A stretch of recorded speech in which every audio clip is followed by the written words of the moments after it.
So mga katoma, lulutuin ko na ang hiningi ko sa aking classmate na miracle fruit. Yan. Napanood ko sa YouTube, bibiyakin, tapos after ng biyakin, ayun, tignan mo natin. Ang tigas pala.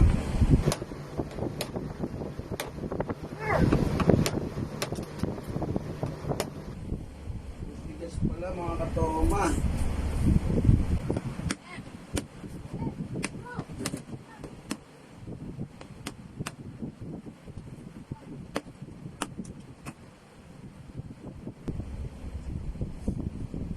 Parang ano siya, amoy bayabas. Wow. Wow.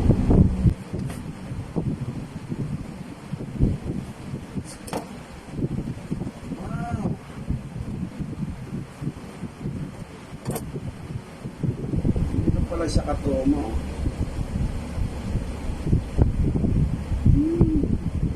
Manamis-namis siya. Patayin ng lagayan. Yan. Salog natin. Yung ano siya mga katoma, manamis-namis yung ano na, yung laman niya. Hindi na siguro kainin na nilaw ko. Pero sumunod tayo sa proseso, kailangan daw ay pakuluan.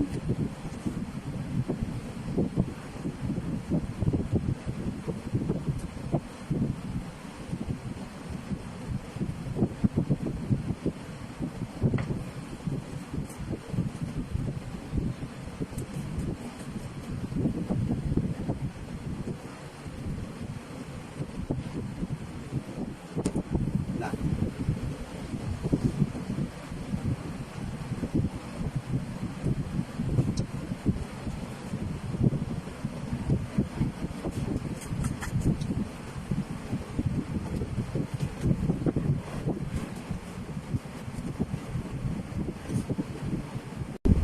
Kaya mga katoma, oh. Dami rin siya. Ngayon, isalang na natin siya. Ayan mga katoma, isalang na natin siya.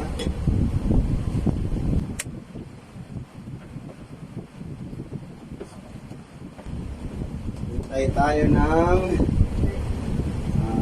30 minutes to 1 hour daw. Takpan natin. Okay, hintayin natin mga katoma. Ayan na po siya mga katoma. Oh. After 20 minutes pa lang, ganyan na siya. Haluin natin. Kasi nakalagay naman, nakita ko naman sa YouTube ay ginagalito nila. Yan, itim na siya mga katoma. Oh. Yan. Pakuluin pa natin ang gusto mga katoma. Kasi 30 to 1 hour daw po. Ayan. Maya naman to ulit. Ayan na siya mga katoma. Oh. Malapit na mga katoma. Mga 15 minutes. Ayan. Kakanguin ko na siya para salahin na natin. Hintay pa tayo ng konting oras. Ayan na siya mga katoma. Oh. Ayan. Oh. Itim na siya. Ayan. Isang oras na siya mga katoma. Papatayin na natin ang apoy. Palamig-lamigin muna natin ng konti. Ayan. Tayo natin mga katoma, tapos sasalain na natin siya maya-maya na.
Ayan mga katoma.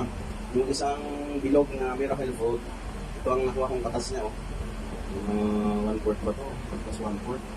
Kalahati. Ang mga 1/4 ng kitchen na malaki.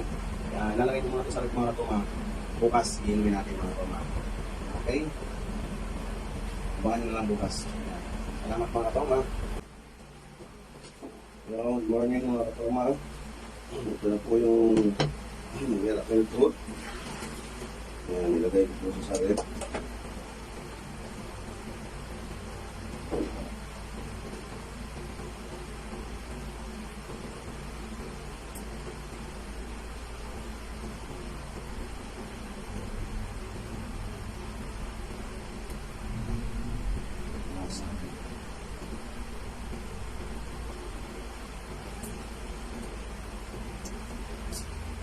Tamis siya na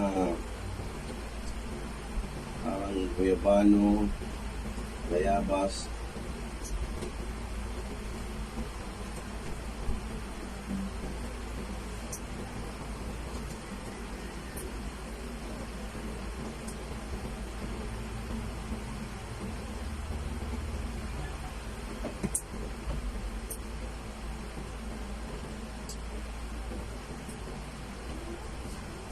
Ganun ang lasa ng mga katoma.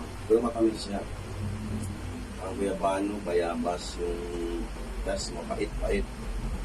Kaya, okay siya. Kaya, marami raw benefits ko, mga gamot sa katawan. Kaya,